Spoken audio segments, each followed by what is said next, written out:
देखिए, आपका जो पिछले लेक्चर में बताया गया था, आपका फिर आपका धारा 5 से एक बार दोहरा दें, क्योंकि सेक्शन भी पूछ रहा है। सेक्शन 5 में संपत्ति का अंतरण और संपत्ति का अंतरण करना, ये दो शब्द परिभाषित किए गए हैं। धारा 6 में उन संपत्तियों का उल्लेख है जिनका ट्रांसफर नहीं किया जा सकता, और इसमें आपका मात्र शब्द या वनली या केवल शब्द काफी महत्वपूर्ण था, और इसमें तमाम चीजें बताई गई। और जो पूछा जाता है मुख्य रूप से स्पेस सक्सेशन, यानी कि जो संभावित उत्तराधिकार हैं, क्या उसका ट्रांसफर होगा कि नहीं, नहीं होगा।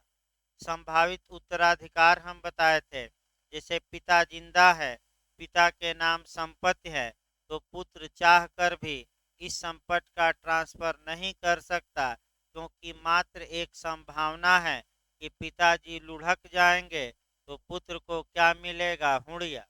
नहीं, हुड़िया नहीं भाई उसको यानी कि गंवारू भाषा में हुड़िया संपत्ति मिलेगी, प्रॉपर्टी मिलेगी। धारा 7 भी काफी महत्वपूर्ण है। पिछली बार आपका बिहार में पूछा भी गया कि संपत्ति अंतरण करने के लिए सक्षमता कहाँ दी गई है, तो सेक्शन 7 में कौन सक्षम होगा, तो पहला बताया गया जो कि संविदा करने में सक्षम हो, और दूसरा पॉइंट बताया गया संपत्ति का हकदार हो। हकदार नहीं है तो हकदार व्यक्ति द्वारा अथराइज हो। अब अथराइज हो का मतलब प्राधिकृत हो। इसको एविडेंस की धारा 85 से जोड़ सकते हैं कि मुख्तारनामे के बारे में उपधारणा या प्राधिकृत किए जाने के बारे में उपधारणा। उत्तराखंड जे में एक बार सेक्शन पूछा है, तो एविडेंस की कौन सी धारा में है, 85। इसका सिद्धांत भी धारा 7 में एक पूछा जाता है, मेंस में भी प्री में भी। पिछली बार भी बिहार में पूछा गया, नेमो डेट कोड नॉन हैबिट का सिद्धांत किस धारा में है, तो धारा 7 में।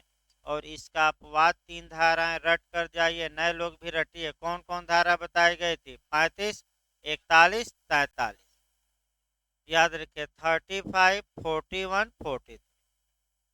इसके बाद सेक्शन 8 से भी आपका ट्रांसफर का, बैठिए भाई बात ना करिए। सेक्शन 8 से भी आपका क्वेश्चन बनता है कि अंतरण का प्रभाव क्या होगा, ट्रांसफर का प्रभाव क्या होगा। तो आपका क्या क्या प्रभाव होगा बताया गया था, लेकिन आपका दो क्वेश्चन यहाँ बनते हैं। एक इजमेंट या सुखाधिकार, तो सुखाधिकार अलग से ट्रांसफर नहीं होता, संपत्ति के साथ होता है। लेकिन एक ट्रांसफर नहीं हो सकता, आपका अगर ऋण है तो जिस दिन अंतरण ऋण का किया जा रहा है उसके पहले का ब्याज, यानी कि हम उदाहरण भी बताए थे कि 1 जनवरी को अंतरण किया जा रहा है, तो 1 जनवरी से जो पहले का ब्याज है वह ट्रांसफर नहीं होगा। लास्ट लाइन यही थी। अंतरण के प्रभाव में आपका एक क्वेश्चन और बनता है, जो आपका मैंने बिहार, यूपी और हर एक राज्य बना चुका है, समय द्वारा प्रभाजन। तो आपका समय द्वारा विभाजन आपका धारा 36 में कोरिलेट किया था, और 36 में बताया था कि अगर समय द्वारा विभाजन किया जाए तो आय उतने समय की आय का बंटवारा किया जाएगा। जैसे एक उदाहरण में बताया था कि अगर 1 जनवरी से 15 जनवरी तक स्वामी ए है और 16 जनवरी से 30 जनवरी तक स्वामी बी है, तो आय जो उस संपत्ति से मिल रही है आधी आधी दोनों में समय के अनुसार क्या की जाएगी। तो याद रखिएगा, समय के अनुसार विभाजन या प्रभाजन किस धारा में, 36। और हल्का सा शब्द चेंज करें, संपदा के अनुसार, तो एक धारा और आगे बढ़ जाना है। कौन सी धारा, 37। ये दोनों क्वेश्चन आ चुके हैं। इसके बाद आइए सेक्शन 9, ओरल ट्रांसफर या मौखिक अंतरण किस धारा में है, तो धारा 9 में।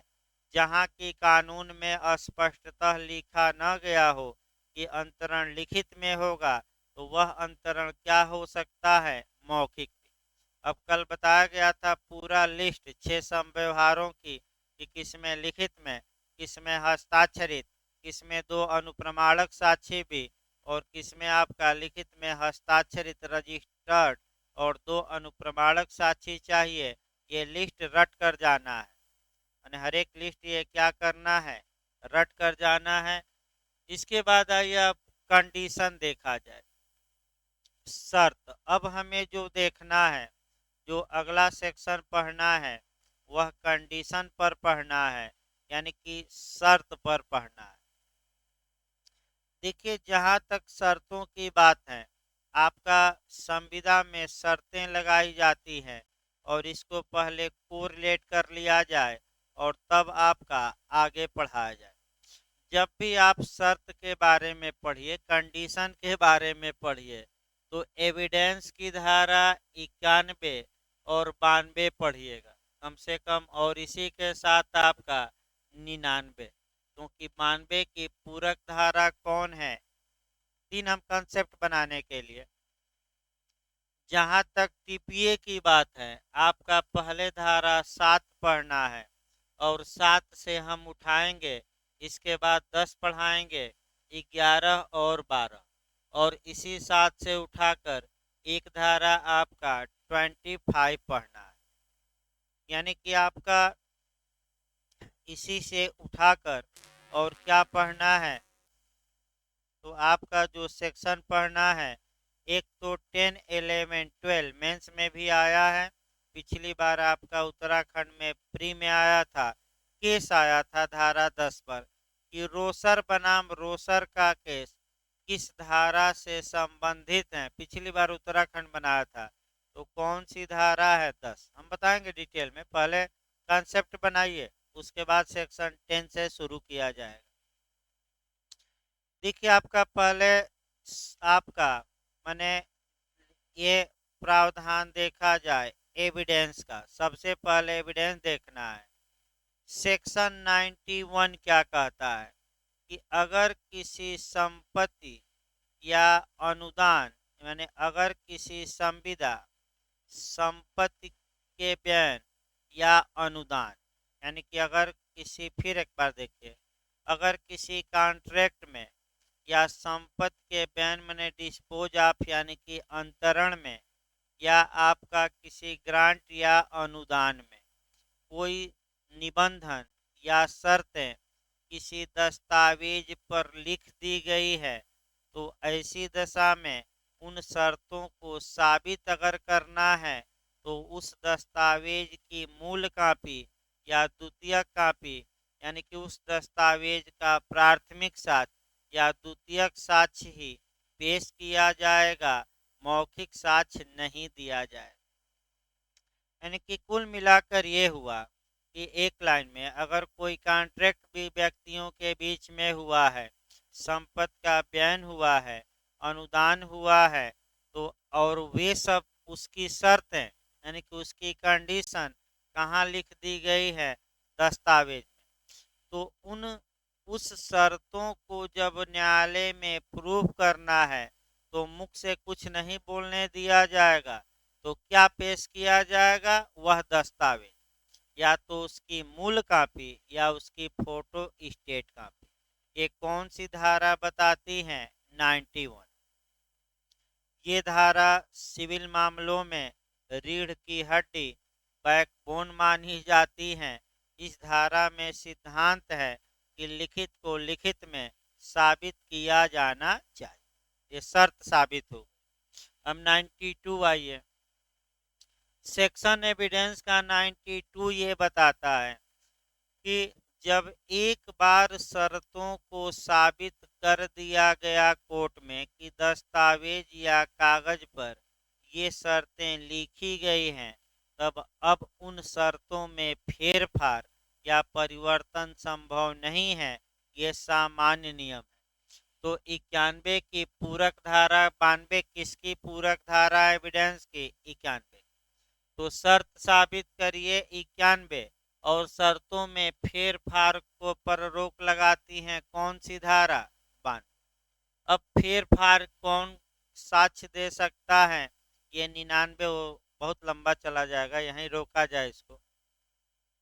यानी कि कुल मिलाकर बताने का हमारा इरादा यह है कि एविडेंस की धारा 91 और 92 आपका इस सिद्धांत पर आधारित हैं दोनों, कि जो बातें रिटेन में हैं, जो बातें लिखित में हैं, उसे लिखित द्वारा ही साबित किया जाए।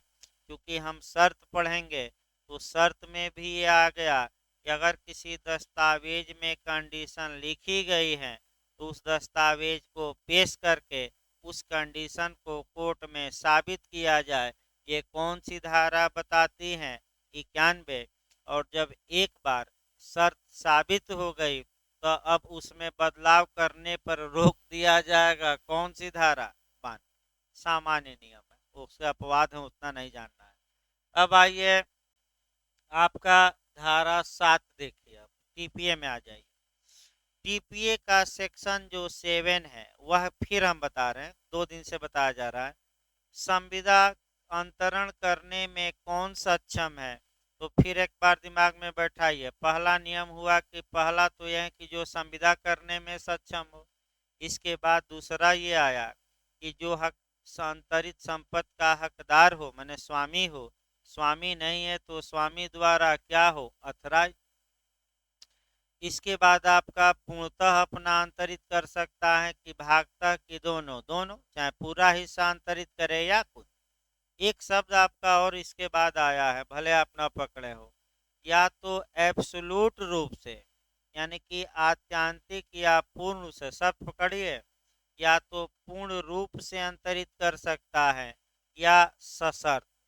वहीं जो हमें सशर्त लिखा गया शब्द वहीं से हम उठाते हैं। यानी कि कोई व्यक्ति संपत्ति का अंतरण शर्त के साथ भी कर सकता है। अब ऐसी कंडीशन में जो शर्तें लगाई जाएंगी उसका प्रभाव क्या होगा? तो इसी को लेकर कौन कौन सी धारा बनी है?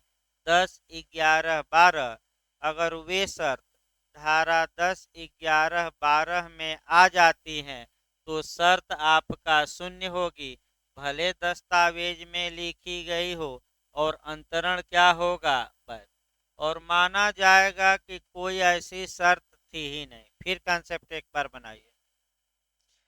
जो बातें, अगर जो कंडीशन संपत्ति के ट्रांसफर पर लगाई गई हैं, अगर वह कंडीशन कॉन्ट्रैक्ट टीपीए की किस धारा में आ जाए?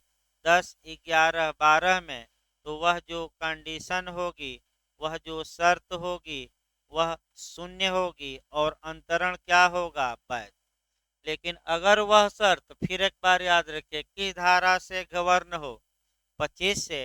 तो शर्त भी शून्य होगी और अंतरण भी शून्य। ये मैं बार बार कंसेप्ट बता रहा हूँ। अब आखिर धारा 10 में बेरेक्ट में क्या है? तो 10 अब निकाला जाए, अब सही रहेगा भाई। यानी कि धारा 10 में दिया क्या गया है और इस पर केस क्या आया।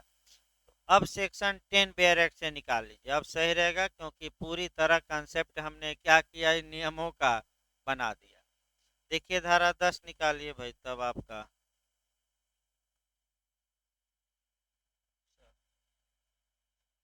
देखिए धारा 10। आप धारा 10 कहती हैं अन्य संक्रामण। पहले तो ये समझिए, ना है तो बैरक पर लिखिए भाई। अन्य संक्रामण का मतलब दूसरे को अंतरण, ना है तो बैरक में लिख लेना है। अन्य संक्रामण का मतलब हुआ दूसरे को ट्रांसफर या दूसरे को अंतरण। पहले तो शब्द जानिए तब तो। अन्य संक्रामण अवरुद्ध करने वाली। अवरुद्ध करना न शब्द आए तो बार करना, बार मने रोकना, ना है तो उसको लिखिए बैरक पर। अन्य संक्रामण, अभी हम एक उदाहरण बता रहे हैं, पहले है उसका शब्द स लिख लीजिए। अन्य संक्रामण मतलब कि संक्रामण का मतलब अंतरण होता है, अन्य मतलब दूसरों को, यानी कि दूसरों को अंतरण। अवरुद्ध करने वाली यानी कि पार करने वाली, रोकने वाली। और शर्त यानी कि कंडीशन। तो देखिए आपका एक कंडीशन लगाया जाए भाई उदाहरण में। ए एक व्यक्ति है और अपना मकान यह बी को बेचता है। किसको बेच दिया? और जो दस्तावेज लिखा गया है उसमें एक पॉइंट है, कंडीशन है, मैंने उसी में लिखा गया है, विक्रय विलेख में शर्त लगी है। क्या शर्त है? ए ने ये कहा है कि हे भी, हम अपना मकान तो तुम्हें बेच रहे हैं, लेकिन तुम किसी को ये मकान बेचोगे नहीं। इसका मतलब ये हुआ कि ए ने अपना मकान बी को बेचा, लेकिन बी पर ये प्रतिबंध लगा दिया कि तुम किसी अन्य को ये मकान नहीं बेचोगे। तो धारा 10 कहती है कि ए ने जो ये शर्त लगाया है, जो अन्य संक्रामण पर लगाया है, तो ये शर्त क्या होगी? शून्य। और अंतरण क्या होगा? वैध। और ये माना जाएगा कि बी पर कोई रोक नहीं है, शर्त ही शून्य हो जाएगी और ये माना जाएगा कि बी पर कोई रोक नहीं। इसको थोड़ा दिमाग एविडेंस में लगाइए, सबसे अच्छा रहेगा। अगर 91, फिर 91 पर हम आते हैं एविडेंस में इसको लेकर। साक्ष्य अधिनियम की धारा 91 बताती है कि अगर किसी संविदा में संपत्ति के बयान, तो भाई विक्रय हुआ तो संपत्ति का बयान हो ही गया, डिस्पोजल, या किसी अनुदान में कोई शर्त लगी है, तो उन शर्तों को मौखिक साक्ष्य द्वारा नहीं साबित किया जाएगा, बल्कि वह दस्तावेज या कागज ही कोर्ट में क्या करना पड़ेगा? पेश। जरूर देखिए कागज, इसी कागज में ये शर्त क्या की गई है? लिखी गई। 92 आइए। जब एक बार शर्त साबित हो गई तो शर्तों में परिवर्तन किया जा सकता है कि नहीं? नहीं। लेकिन इसके अपवाद हैं। अगर वह शर्त अवैध है, शून्य है, तो साक्ष्य दिया जा सकता है कि हजूर भले ये शर्त लगी हो, लेकिन ये शर्त तो टीपीए की धारा 10 के तहत शून्य है, 11 के तहत शून्य है, 12 के तहत शून्य है, या 25 के तहत। ये विक्रय भी शून्य है और ये शर्त भी क्या है? मैंने इसके बावजूद भी 92 में अपवाद है, जहां कि हम शर्तों को क्या कर सकते हैं? विफल। फिर बैक होइए भाई। तो ये तो समझ में आ गया ना कि अन्य संक्रामण माने बी पर रोक लगाया गया कि तुम दूसरे को क्या करोगे? बेच पाओगे कि नहीं? नहीं बेच पाओगे। किसने शर्त लगाई है? ए ने। तो ये शर्त धारा 10 के तहत क्या होगी? शून्य। और अंतरण क्या होगा? और माना जाएगा कि ऐसी कोई शर्त, ये जो नियम आया वह केस पहले जान लीजिए, तब डायरेक्ट आगे बढ़ाया जाए। रोसर वर्सेज रोसर के वाद में इस सिद्धांत का प्रतिपादन किया गया। तो डायरेक्ट पर भी लिख लेना चाहिए, जो लीडिंग केस है कि धारा 10 पर कौन सा केस है? रोसर वर्सेज रोसर। अब देखिए आगे भाई, अब आपका आगे देखना, डायरेक्ट को पहले तोड़ा जाए। हाँ, रोसर वर्सेस रोसर का केस है। देखिए डायरेक्ट एक एक शब्दों को अलग किया जाए और उसी को समझाना है, और एक दो टेक्निकल आपका जो पॉइंट है और इसका आधार जूरिस्प्रूडेंशियल बेस क्या है इन धाराओं का, वो हमें देखना है। देखिए एक एक शब्द भाई, जहाँ की संपत्ति ऐसी शर्त या मर्यादा के अधीन अंतरित की जाती है। यानी कि पहला पॉइंट ये हुआ कि प्रॉपर्टी का या संपत्ति का क्या किया जाता है? अंतरण। दूसरा पॉइंट ये मिला कि संपत्ति का अंतरण शर्त या मर्यादा लगाकर किया जाता है, यानी कि कंडीशन या लिमिटेशन। यानी कि अंतरण तो किया गया है, लेकिन उस अंतरण में या तो कंडीशन लगाई गई है या क्या लगाई गई है? लिमिटेशन। अगला शब्द देखिए, जो जो का मतलब कि ऐसी शर्त या मर्यादा जो अंतरित या उसके अधीन दावा करने वाले व्यक्ति को, इसका मतलब ये हुआ कि जो अंतरिती को, अंतरिती, अब देखिए ट्रांसफरी कौन होता है भाई? नए लोग समझिए, ए का ये मकान है और ये मकान ये बी को बेच दिया, तो अंतरक कौन कहलाएगा? ए। अंतरिती कौन होगा? तो यहाँ अंतरक को नहीं बल्कि किसको? अंतरिती या इसके अधीन दावा करने वाले व्यक्ति, यानी कि हम एक लाइन में कह सकते हैं इनके विधिक प्रतिनिधि। क्या कह सकते हैं भाई, उतना लंबा न जाइए, तो एक लाइन में हम क्या कह सकते हैं, इनके विधिक प्रति।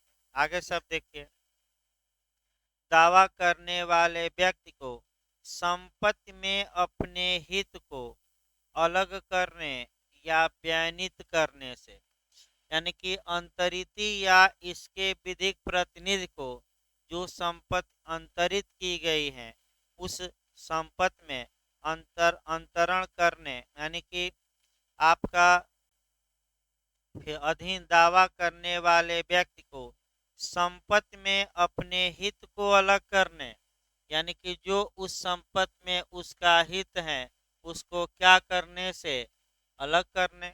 अगला देखिए, अलग करने या व्यनित करने से, व्यनित माने विक्रय करने, दान देने, पट्टा देने।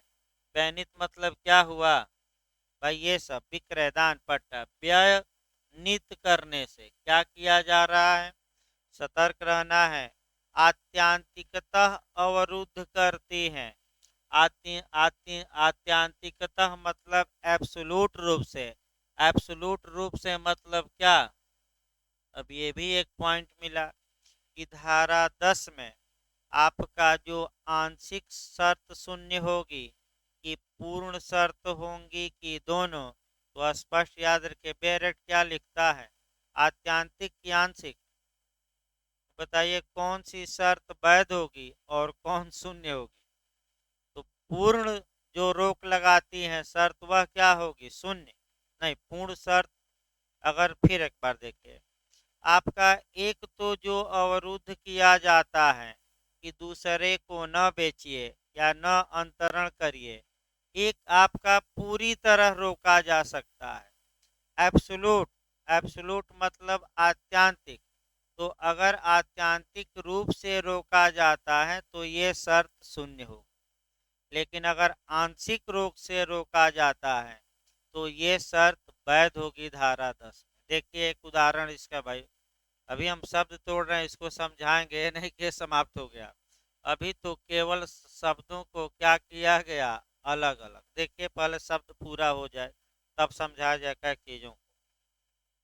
आत्यांतिकतः माने पूर्ण या एब्सोल्यूट रूप से अवरुद्ध करती है, माने रोकती है, वहाँ ऐसी शर्त या मर्यादा शून्य है। तो वहाँ ऐसी शर्त या मर्यादा क्या होगी, शून्य, और अंतरण क्या होगा, वैध। लगातार मैं बता रहा हूँ, सिवाय। सिवाय का मतलब यही एमपी और तमाम राज्य पूछा जा रहा है। सिवाय का मतलब ये हुआ इनको छोड़कर, इसका मतलब ये हुआ कि इसके बाद जो शब्द आएगा, अगर जो प्रावधान आएगा उन प्रावधानों में धारा 10 के जो हमने अब तक नियम बताए हैं वे लागू नहीं होंगे। अर्थात इसका मतलब ये हुआ कि कुछ ऐसे लोग हैं जिनको संपत्ति अंतरित की गई है और पूर्ण रूप से उन पर रोक लगाई जा सकती है कि आप दूसरे को ट्रांसफर नहीं करेंगे, तो वह रोक क्या होगी, वैध। फिर एक बार देखिए भाई, सिवाय शब्द समझिए, सिवाय शब्द दूसरे एंगल से समझिए क्योंकि बहुत महत्वपूर्ण है ये शब्द सब। भले आप इतना अंदर तक न पढ़े हो, लेकिन भाई कंपटीशन है और अंदर तक क्वेश्चन बन रहा है तो एक एक शब्दों का अर्थ भी जानना पड़ेगा। सिवाय यानी कि इनको छोड़कर। अब देखिए आपका, मैं एक बार उदाहरण भी बताया था, एक उदाहरण से समझिए फिर एक बार। जैसे कि मैं बताया था कि 5 विद्वान थे, वह रेगिस्तान में मने जा रहे थे आपका, और आपका घर से निकले थे 5। जब वह गिनती करते थे तो जो व्यक्ति गिनती करता था वह अपने के सिवाय गिनती करता था। सिवाय मतलब क्या, छोड़कर। और बहुत परेशान हो गए लोग कि हम घर से चले थे 5 लोग और गिनती करने में कितने आ रहे हैं, 4। तो एक दरवेश मिला। दरवेश का मतलब कि बहुत अनुभवी आदमी। दरवेश का मतलब क्या मुस्लिम विध में, जो आपका घूमते रहते हैं फकीर जैसे। दरवेश से लोग पूछे कि हम लोग तो चले थे 5 लोग और यहाँ हम लोग दिख रहे हैं 4 ही। तो दरवेश हंसा और कहा कि एक डंडा दो और जिन पर मैं डंडा बरसाऊंगा वह गिनती गिनेगा। तो पहले पर वर्ष आया तो 1 बोला, और दूसरे पर वर्ष आया तो 2, और जब पांचवें पर वर्ष आया तो 5 बोल दिया। अब पांचों विद्वानों को विश्वास हो गया कि हम लोग कितने लोग हैं। तो सिवाय सब सबसे महत्वपूर्ण है। सिवाय का मतलब छोड़कर, माने उसको क्या करिए। अब देखिए आपका सीआरपीसी में कैसे उत्तराखंड बनाता है। धारा 1 से सीआरपीसी के प्रावधान लागू होते हैं। आपका दे देगा संपूर्ण भारत में, दे देगा आपका संपूर्ण भारत में सिवाय नागालैंड को छोड़कर। तीसरा ऑप्शन देता है संपूर्ण भारत में सिवाय नागालैंड और जनजातीय क्षेत्रों के। तो यही सही है, क्योंकि सिवाय मतलब उनको क्या करिए, छोड़ दीजिए। ये सब सतर्क रहना है। सिवाय सिवाय का यहाँ मतलब हुआ धारा 10 में कि कुछ ऐसे मामले हैं जहाँ की संपत्ति का अंतरण किया गया है और अंतरित पर अगर पूर्ण प्रतिबंध लगाया जाता है कि आप किसी दूसरे को ये संपत्ति अंतरित नहीं कर सकते, तो अगर मामला सिवाय में आ जाए तो वह शर्त वैध होगी, अंतरण भी वैध होगा। तो किनको रोका जा सकता है, ध्यान से देखिएगा, शब्द देखिए आगे। सिवाय ऐसे पट्टे की दशा में जिसमें कि वह शर्त पट्टाकर्ता या उसके अधीन दावेदारों के फायदे के लिए हो। यानी कि जो पहला अपवाद मिला वह किसके लिए मिला, आपका पट्टे के मामले में। पहला अपवाद किसमें मिला, अभी हम बताएंगे पट्टा।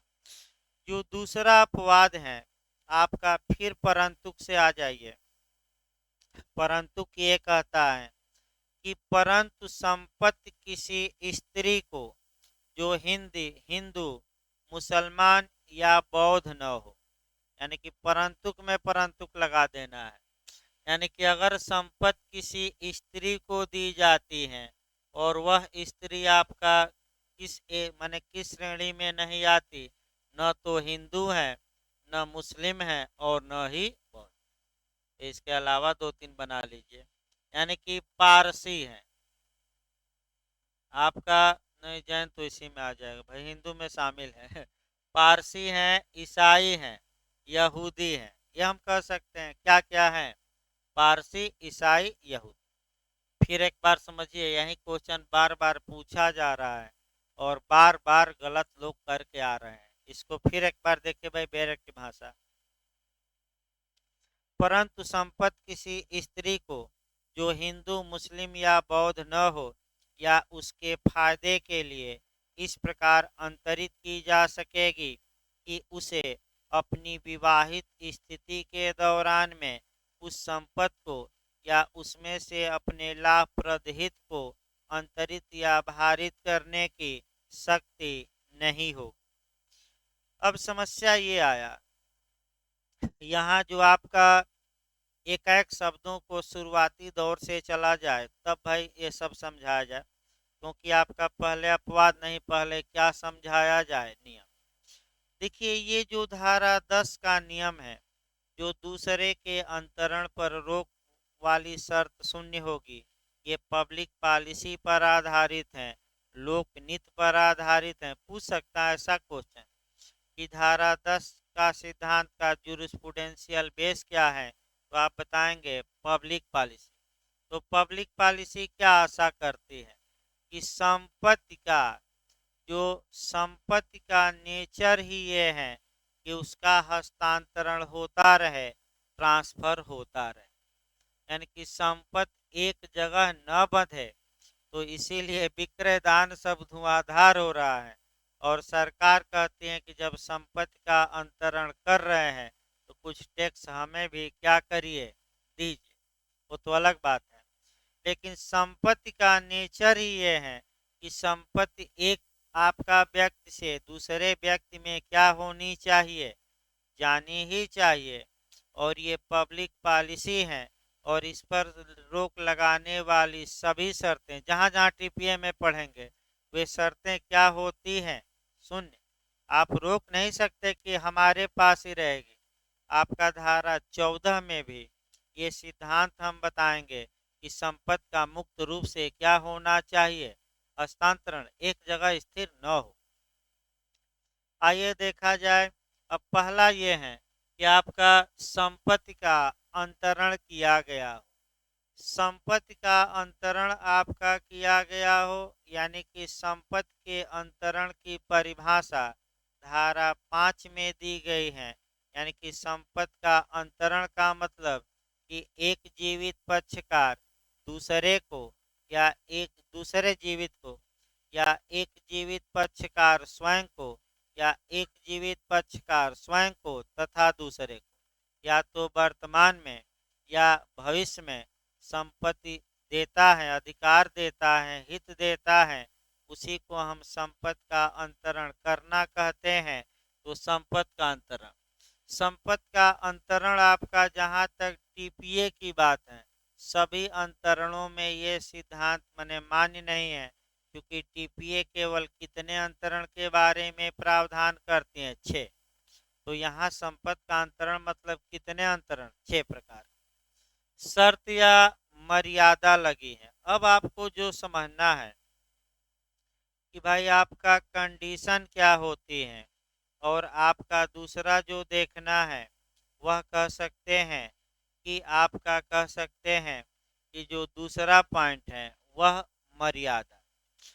देखिए, जहाँ तक शर्त या मर्यादा की बात है, अगर कंडीशन है तो कंडीशन मतलब अंतरण की सीमा बताई जाती है। भाई बेर पर लिखवा देंगे हम। कंडीशन का मतलब होता है अंतरण की सीमा, और लिमिटेशन का मतलब होता है हित की सीमा या प्रकृति। फिर एक बार देखिए, कंडीशन मतलब अंतरण की सीमा और लिमिटेशन मतलब हित की सीमा।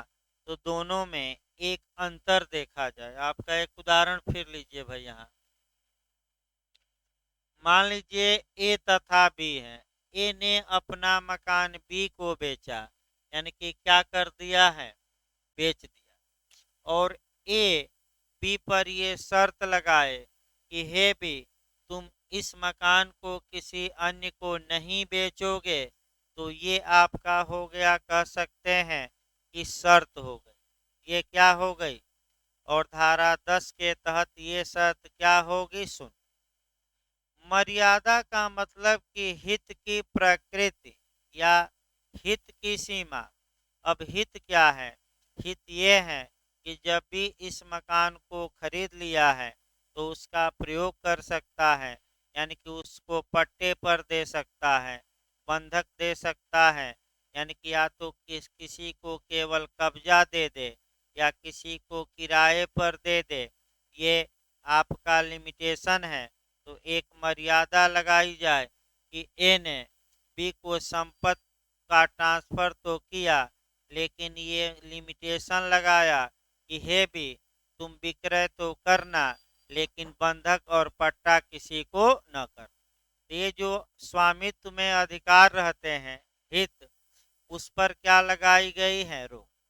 फिर एक बार समझिए, थोड़ा कठिन है भाई। धारा 10, 11, 12 समझ में कम आती हैं लोगों को, इसमें कोई शक नहीं है।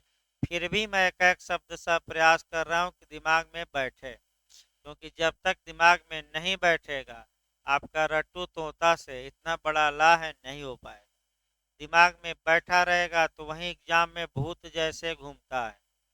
मैं बता दूं, तमाम लोग फ़ोन करते हैं, जो आप लेक्चर देते हैं वहीं जब हम एग्जाम में बैठते हैं तो वहीं लेक्चर घूमता रहता है, और लगता है कि सर ने ही पेपर बनाया है, और इसीलिए यहाँ के लड़के आपका अच्छा भी करके आते हैं। उत्तराखंड इत्यादि राज्य इसका तत्काल का उदाहरण है। आपका बिहार उदाहरण है, जहाँ 400-500 लोग कोचिंग के पुराने नए मेंस दे रहे हैं। और नए लड़के, बिहार में खुशी की बात है कि पुराने लड़के थोड़ा सुस्त पड़ गए, तो सब नए लड़के ज़्यादा निकाले हैं कोचिंग के। वो लगातार क्लास करते रहे, आते रहे या ऑनलाइन करते रहे, इसमें कोई शक नहीं है। पुराने लोगों का कुछ दिक्कत हो गई है कुछ लोगों को, लेकिन कई नए लड़के इस बार बिहार में निकाले हैं। तो आप लोग भी जानिए कि भाई 2-4 जो पॉइंट बता रहे हैं हम, भाई 2-3 पॉइंट को थोड़ा अच्छे से पकड़िए, पढ़ते तो सभी लोग हैं। तो फिर एक बार, शर्त का मतलब ये हुआ कि अंतरण की सीमा, और आपका कंडीशन का मतलब हुआ हित की सीमा या हित की प्रकृति, यानी कि कैसा अधिकार या हित आप दे सकते हैं, कब्जा देंगे कि उपभोग का देंगे कि स्वामित्व देंगे, ये सब हित कहा जाता है। हित अब उतना डिटेल में नहीं बताया जा सकता, नहीं तो हित पर अब जूरिस्प्रूडेंस में जाना पड़ेगा। एक लाइन जानी, यानी कि कोई शर्त लगाया है, यानी कि अंतरण पर सीमा लगाई है, या हित के अंतरण पर क्या लगाई है, रोक। अब आगे, अब रोक किस पर लगा है, अंतरक पर कि अंतरिति पर। अंतरिति, यानी कि अंतरिति पर रोक लगाया गया हो, या अंतरिति के अधीन दावा करने वाले व्यक्ति पर, यानी कि एक लाइन में जो खरीदा है उसके विधिक प्रतिनिधि पर। तो अब क्या रोक लगाई गई है, अब ध्यान समझिए क्या रोक है, कि ऐसा अंतरिति या उसके अधीन दावा करने वाले व्यक्ति संपत्ति में अपने हित को, अब हित तो बताना जरूरी हो जाएगा क्योंकि यहाँ इंटरेस्ट शब्द आ गया। अब इंटरेस्ट 2 लाइन में समझिए, तब आपका अगला शब्द हम बताएंगे। एक एक शब्दों पर ध्यान दीजिए। जहां तक हित की बात है, इंटरेस्ट की बात है, भाई अच्छे से इसको समझिए, एक क्वेश्चन हम यहाँ जूरिस्प्रूडेंस में निकालेंगे। हित का मतलब हुआ किसी व्यक्ति की इच्छा, किसी व्यक्ति की अपेक्षा, किसी व्यक्ति की मांग इत्यादि। माने अगर किसी व्यक्ति कोई मांग है, आपका उसकी इच्छा है, डिजायर है, या वह आशा करता है, अपेक्षा करता है, तो ये उसका क्या माना जाएगा, हित। जब कई हित मिल जाते हैं तो वह राइट बनाते हैं, यानी कि अधिकार विभिन्न हितों का समुच्चय है। फिर एक बार याद रखें, कई हित मिल गए तो एक एक क्या बनाएंगे, अधिकार। और जब किसी संपत्ति में सभी अधिकार मिल जाते हैं तो वह क्या बनाते हैं, स्वामित्व। तो यही हाफेल्ड महोदय है, वही क्वेश्चन बनता है कि स्वामित्व विभिन्न अधिकारों का समुच्चय है। समुच्चय माने सभी अधिकार एक जगह हम क्या कर दें, समाज। तो किसने ये उदाहरण दिया है, और अच्छे से बाल्टी का जैसे ही पानी आए तो आप क्या मार कर आएंगे, हाफ हेड। अब देखिए एक बाल्टी का पानी, ये बाल्टी है, पानी भरा है, तो ये स्वामित्व हो गया।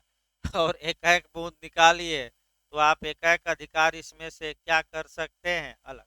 कब्जे का अधिकार, उपभोग का अधिकार इत्यादि ये अलग कर दीजिए।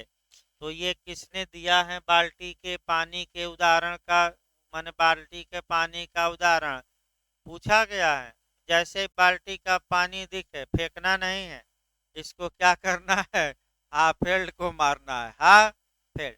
और जैसे ही समुच्चय वाली परिभाषा है वैसे ही हाफेल्ड को मार दीजिएगा, सोचिएगा ना, और कोई नहीं दिया है। आगे देखिए भाई, आपका हित को, हित माने अधिकारों को, चाहे कब्जा उपभोग जो भी हो, हित को अलग करने। अब अगला शब्द देखिए, अलग माने पृथक करने। तो भाई यानी कि आप इस संपत्ति में से अपना जो हित है आप अलग नहीं कर सकते, या इस हित को क्या करने, व्ययनित करने। व्ययनित करने का मतलब दान देना हुआ, विक्रय करना हुआ, पट्टा करना हुआ, आपका विनिमय करना हुआ, आपका कह सकते हैं कि आपका दान हो गया, ये व्ययन में आ जाएंगे। कौन कौन, आपका विक्रय हुआ, ये व्ययनित करने, यानी कि हित को या तो अलग करने या हित को क्या करने, व्ययनित करने पर। अब आपका कैसी रोक लगाई गई है, पूर्ण, एब्सोलूट, आत्यांतिक। तो ये जो रोक होगी, रोक वाली जो शर्त होगी वह पूरी तरह क्या होगी, शून्य, और अंतरण क्या होगा, वैध। और ये माना जाएगा कि अंतरिति अपने हित को अलग भी कर सकता है, और जिस प्रकार चाहे अपने हित को क्या कर सकता है, व्ययनित भी। यानी कि आपका ए ने बी को अपना मकान बेचा और कहा, ये कहा कि तुम किसी को मकान न बेचना, तो ये शर्त तो भाई लोकनीति के विपरीत है, और संपत्ति का अंतरणीय होना जो स्वभाव है वहीं रुक जाएगा। तो धारा 10 के तहत ये शर्त पूरी तरह क्या होगी, शून्य, और अंतरण क्या होगा भाई। लेकिन अब लेकिन लगाकर चलना, लेकिन इसके दो एक्सेप्शन है। पहला एक्सेप्शन आपका पट्टा में मिलता है, और दूसरा एक्सेप्शन जो मिलता है वह विवाहित स्त्रियों के मामले में। तो भाई याद रखिएगा कितने अपवाद हम बताने जा रहे हैं इस नियम के, दो। हाँ, एक लाइन और जो सतर्क रहना है कि धारा 10 में कौन सी रोक वैध होगी और कौन सी रोक शून्य होगी। तो अगर हित के अलग करने या हित के बयान करने पर एब्सोल्यूट या आत्यांतिक यानी कि पूरी तरह रोक लगाई गई है, तो वह रोक वाली शर्त क्या होगी, शून्य। और अगर आंशिक रोक लगाई गई है तो वह रोक क्या होगी, वैध।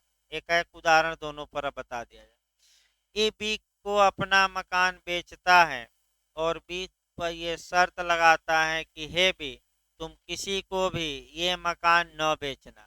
तो आप लोग बताइए, ये जो रोक लगी है आप खुद बताइए, पूर्ण है कि आंशिक, पूर्ण है।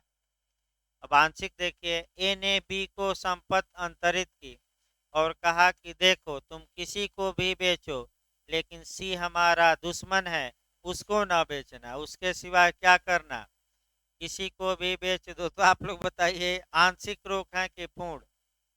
तो ये धारा 10 में क्या होगी, सही, क्योंकि आंशिक अगर अवरुद्ध की आंशिक रोक है तो वैध, और पूर्ण रोक क्या होगी आपका अवैध, मतलब शून्य। अवैध न कहिएगा उसको, हम क्या कहेंगे, लीगल।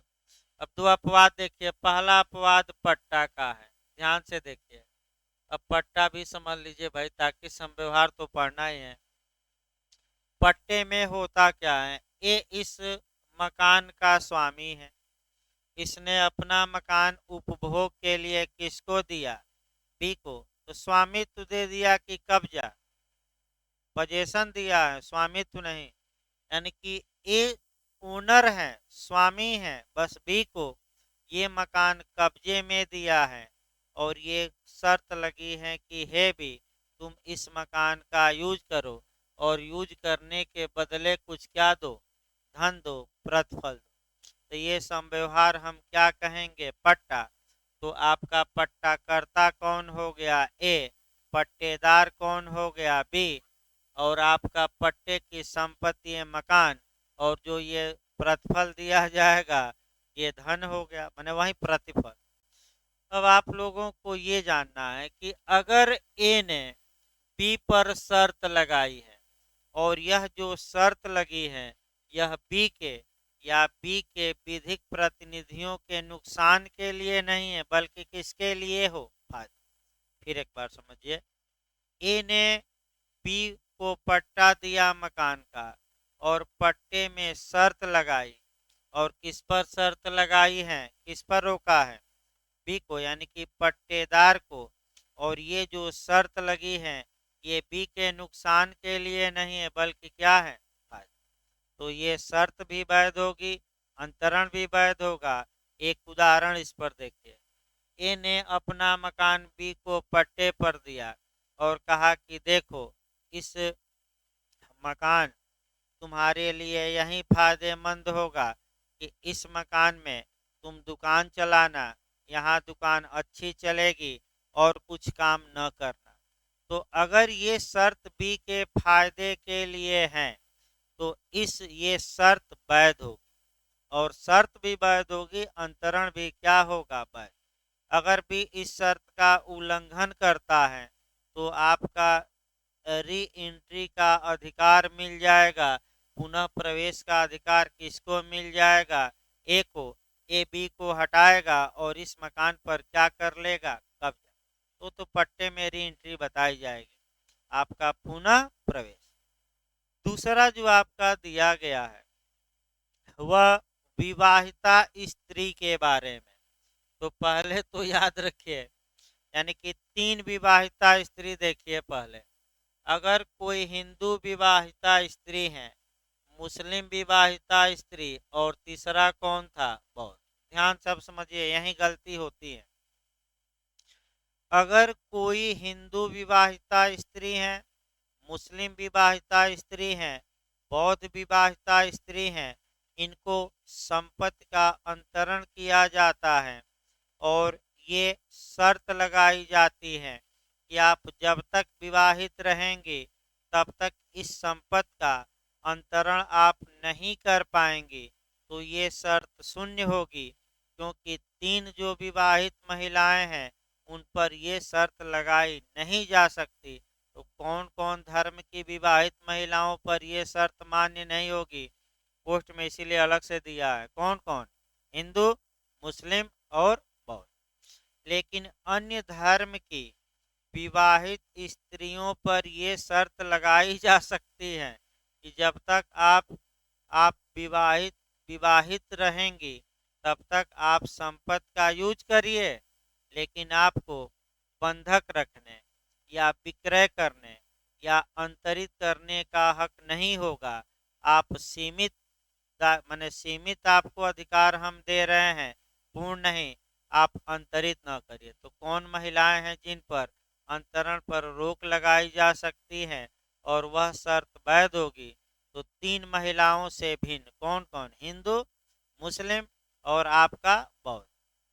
इन महिलाओं से भिन्न महिलाओं को ये प्रतिबंध लगाया जा सकता है कि आपको हम संपत्ति तो अंतरित कर रहे हैं, लेकिन जब तक आप विवाहित रहेंगे इस संपत्ति को न तो किसी को ट्रांसफर करेंगे और न ही इस पर कोई भार करेंगे, यानी कि बंधक बंधक न रखें।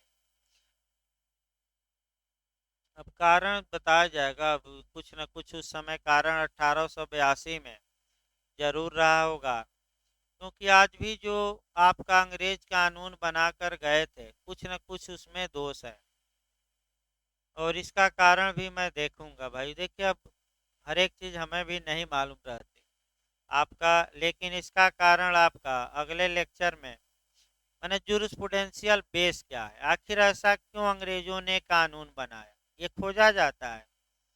अब तीन महिलाओं को छोड़ दिया और महिलाओं को ले लिया, तो इसका मतलब देखिए कई ऐसे कानून हैं, फिर मैं बता दूं, जहाँ के अंग्रेज बनाकर चले गए और वहाँ स्त्रियों के जो प्रति कानून है वह कठोर है। तो धीरे धीरे सुप्रीम कोर्ट आपका देखिए उसमें दखल दे रहा है, जहाँ जहाँ कठोरता है अब धीरे धीरे उसको शून्य घोषित कर रहा है। जैसे कि भारतीय उत्तराधिकार अधिनियम 1925 में ये था कि कोई ईसाई महिला आपका वसीयत नहीं कर सकती। तो सुप्रीम कोर्ट ने उसे अब क्या किया? रद्द। ये तो आर्टिकल 14 का क्या है, जब पुरुष कर सकता है तो क्या कर सकती है महिला भी? कौन सा केस है देखिए आपका, ये आर्टिकल 14 में मिलेगा भाई।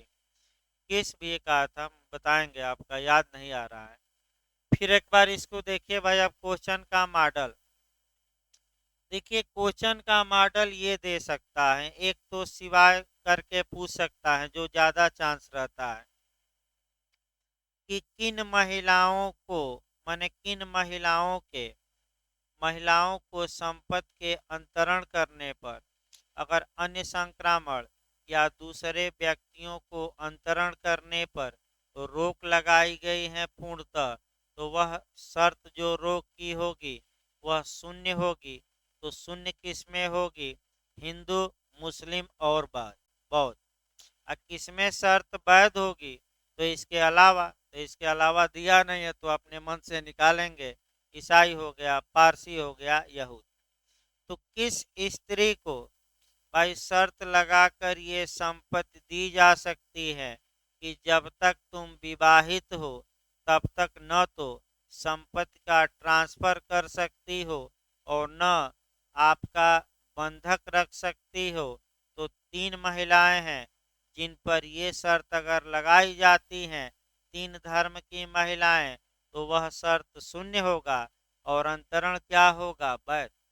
तो कौन सी तीन महिलाएं हैं धर्म की? हिंदू, मुस्लिम और बौद्ध। इसके अलावा अन्य महिलाओं पर शर्त क्या की जा सकती है? लगाइए। इस प्रकार ये जो सिद्धांत आया आपका रोसर बनाम रोसर के बाद में आया, अब धारा 11 देखिए। 11 से देखिए भाई, थोड़ा आपका कठिन है भाई, थोड़ा दिमाग स्थिर करके पढ़ना। ये टीपीए हैं, शब्द ज़्यादा यूज किए गए हैं। नए लोगों को भाई एक सलाह दी जाती है कि आप शब्द को न आए आसान भाषा में तो बेयरक्ट पर लिखिए। 11 देखिए आपका हल्का सा ही अंतर आएगा। सृष्ट हित के विरुद्ध निर्बंधन। सृष्ट, सृष्ट ना है तो सृजित। सृष्ट माने क्या? सृजित। और हित, अभी हमने पूरा हित बताया। हित मतलब आपका इच्छा, मांग, दावा, आशा, ये हित कहे जाते हैं। और कई हित मिल जाएंगे तो क्या बन जाएंगे? अधिकार। और सभी अधिकार मिल जाएंगे तो स्वामित्व।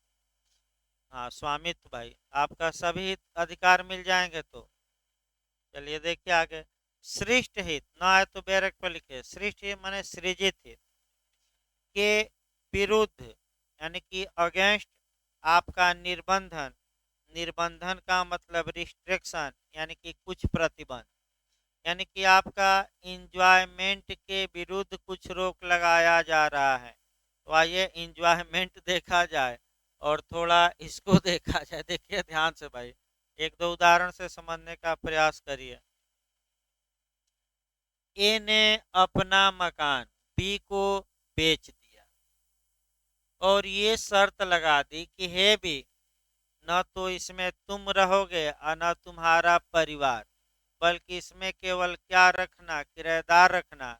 अब आप लोग बताइए, बी ने मकान खरीद लिया और बी पर प्रतिबंध लगाया गया कि ऐसे यूज करना, वैसे करना, पानी न मकान में गिराना, पुताई न करना, मेंटेनेंस न करना। तो ये शर्तें भी धारा 11 में क्या होगी? सुन, ये शर्त क्या होगी? और बी को अधिकार होगा कि वह किराएदार रखे या, यानी कि जब संपत्ति का आपने अंतरण कर दिया तो जो खरीदा है संपत्ति, अब उसको खुली छूट दे दीजिए, चाहे वह जिस प्रकार से अपनी संपत्ति का क्या करे। लेकिन एक पॉइंट याद ये रखना है कि धारा 11 तभी लागू होगी जब संपत्ति में पूर्ण हित का सृजन किया गया हो। पूर्ण हित का क्या किया गया हो? अंतरण। पूर्ण हित माने एब्सोल्यूट इंटरेस्ट। एब्सोल्यूट इंटरेस्ट मतलब आत्यांतिक हित। तो मैं एक दिन बताया भी था, भले याद न हो। अब आइए, अगर कहीं भी दे कि पूर्ण या आत्यांतिक हित दिया गया, यानी कि एक पक्षकार ने दूसरे को स्वामित्व दिया है, यानी कि सभी अधिकार, स्वामित्व मतलब क्या? सभी अधिकार क्या किए गए? दे दिए। और आंशिक हित हम बोलें तो स्वामित्व नहीं दिया गया, भले उपभोग दे दिया गया, कब्जा दे दिया गया, किराया दे दिया गया। तो अब धारा 11 कब लागू होगी? जब संपत्ति के अंतरण में आत्यांतिक हित का ट्रांसफर किया गया हो कि आंशिक। सबसे महत्वपूर्ण क्वेश्चन है तो आपका आत्यांतिक। लेकिन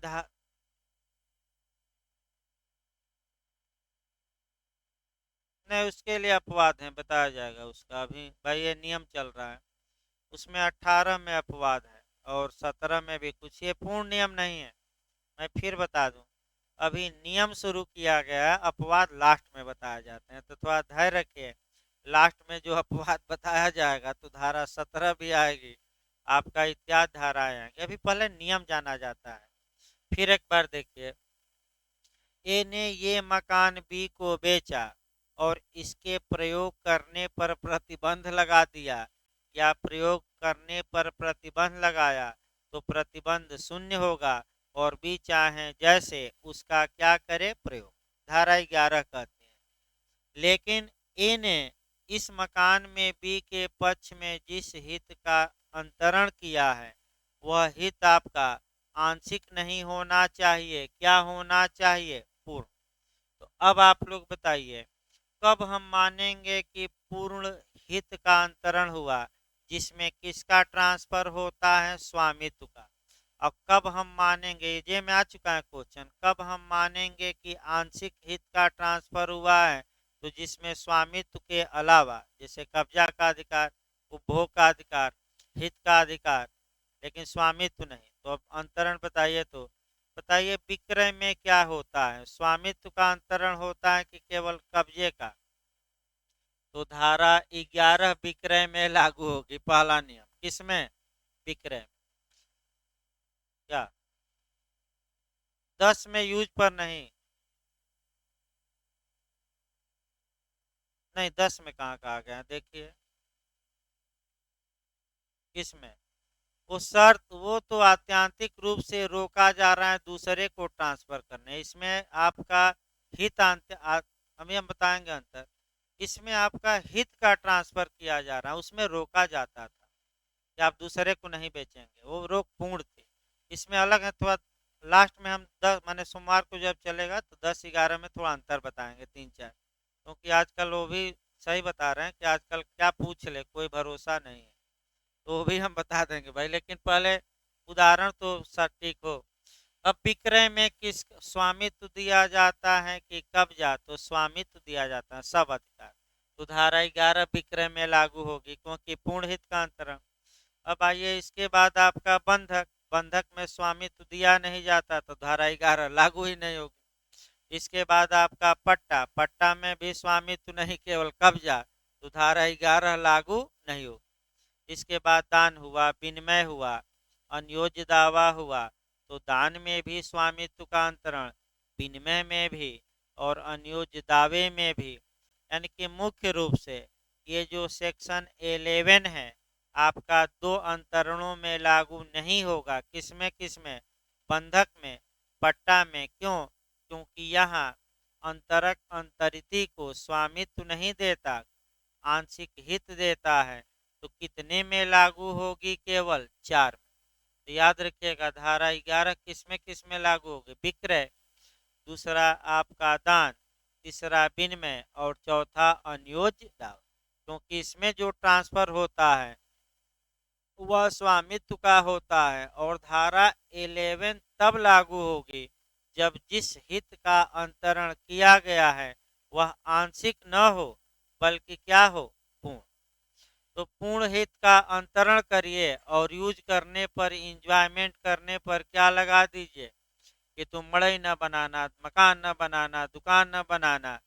तो जब आप दे दिए हैं स्वामित्व और पैसा, तो उस पर यूज पर क्यों आप रोक लगाएंगे? अंतरिति का जैसी इच्छा वैसे वह प्रयोग करे, गिरा कर मकान बना ले, तोड़ दे, झोपड़ी डाल ले, टीना डाल ले या खुले में रहे, उसकी इच्छा।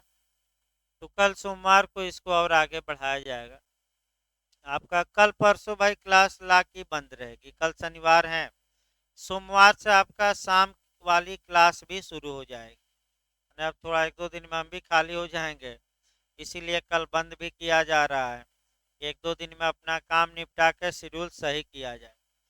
और जो लोग भाई जीएस पढ़ना चाहते हैं प्रकाश सर से ऑनलाइन, तो बता दीजिएगा, हम उनसे जोड़वा देंगे। पैसा हमारे पास भी जमा कर सकते हैं, कोई दिक्कत नहीं, हम जाकर उनको दे देंगे, आपका नाम नोट करा देंगे। क्योंकि भाई अच्छा पढ़ा रहे हैं प्रकाश सर, इस समय थोड़ा और अच्छा किए हैं अपना, मैंने पढ़ाने का जो उनका स्टाइल है थोड़ा सुधार किए हैं।